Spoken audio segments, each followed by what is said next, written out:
So how did that come about with you connecting with Big to do that song?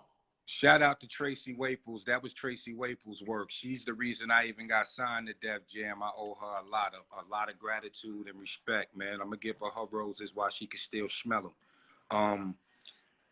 She came and scooped me up because at this point, you know, Wu-Tang was bubbling, and RZA, being the chess player that he was, he seen how hot the track was that I was on.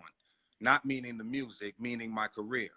And he didn't want me doing any songs with any outside people whatsoever. We had love for these, but we was trying to keep the money in-house. We trying to build something.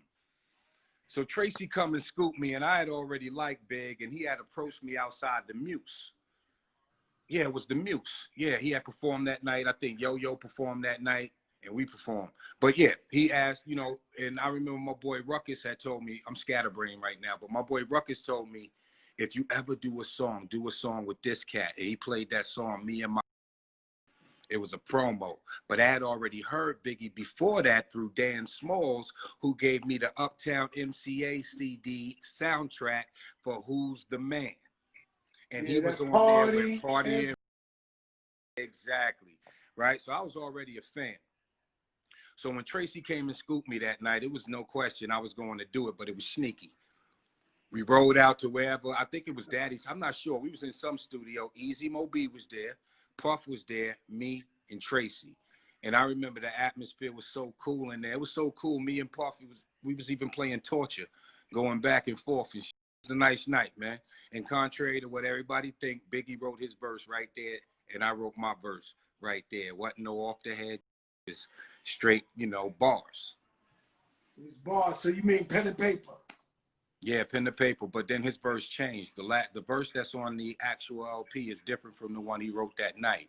But if you Google it, I guess they got that circulating now. It's a whole different verse, or the reissue put out the original verse on there. So, yeah. Man, you know, the thing about Big, man, he came with such a, like, him, Puff. Remember they used to have those picket signs, those Oh, yeah. bad boy picket signs. Puff was a And genius. their movement was so crazy. And to see you on that song with him was like, Yeah. I was like, oh my God. And I got a similar situation. So, you know, I come from digging in the crates. And shout out my brothers down Yeah. there, Facts. Joe AG, All right. Big LOC, Bob. Yeah. And when LL and the track masters asked me to get on our shot show, because, you know, I was Fat Joe Underground, you know, the crew didn't necessarily want me to do the song. They was like, yo, we with L's the man, but, you know, we just keep it digging in the crates. Right. And I remember I was like, for one, L's my idol. And Mine for two, too. I was like, yo, I couldn't miss this opportunity. Like, LL Cool J was going 4 platinum and like that. Like, I was right. like, yo, I gotta come up. Like, let me come up. And Yeah. thank God I did the record. Like, you know, you're big. Y'all got like a monument in hip hop history. That's definitely a staple in hip hop right there. The what? I mean, and we came up with the hook right then and there. But Big was so ill, man. Like, you know, not just for writing the verse right there in the studio and all, you know, putting out the LP that he did, but his compromise with Puff, because I'm pretty sure you could tell by his second LP that Big was on that, but he had to do his first LP the way he did it to appease Puff, who's a smart brother, to get him where he needed to be. And it was like, now I got these, I'm gonna do it like this now. I'm gonna tell you some crazy stuff, right? Because I finally got around to starting to write the Fat Joe book. Finally, after all these years, I never wrote a book.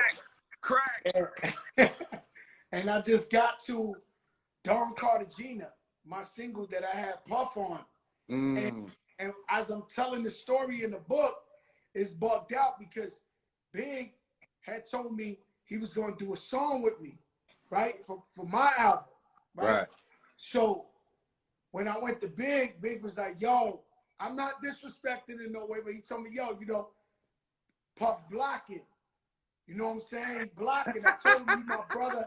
You know, me, Puff, and Big, we family, but he was like, yo, Puff blocking, Joe, you gotta go talk to him. Like you gotta you gotta step the Puff because he's acting funny, whatever. So I said, I know what Puff gonna be. So I walk up in there, I got my attitude, I'm on my Joe Crack. So I go in the club, I see Puff, I'm yo, Puff, let me talk to you. Right? So Puff like, all right, what's up, Joe? And I'm like, yo, man, Big said he gonna do a song with me. You blocking it. I love it. That's what's up. And that's it. So I said, yo, you blocking this. Said Puff, look at me, right? And what's crazy is Puff's tough guys was my guys. Vaughn, Zip, Wolf. So all these guys that really hold them down, they're my guys. In the Bronx, in the heart, like, so they looking at him like, you know, don't front on Joe. Like, this I do. Grabs me, he says, yo, look, right now it's crazy. That was when Biggie was like 1, 2, and 3. So he was like, right now it's crazy, but I'll get on any song you want. I'll get on the song. But, you know, I'm working on Big's second album. Please, I'll do the song. Yeah, to be focused. And that's how we put Puff on Don Cartagena, my single Don Cartagena. So that was like a political right there. Redman, one of the best lyricists, if not the best, right? Period, though. Yeah, so, like, I was there. So like, I was there when Redman was doing shows, and the whole crowd had tissue in their nose, acting like they Redman. You Redman, and all that. Yeah, yo, Redman, get off that old Puff spook. Right.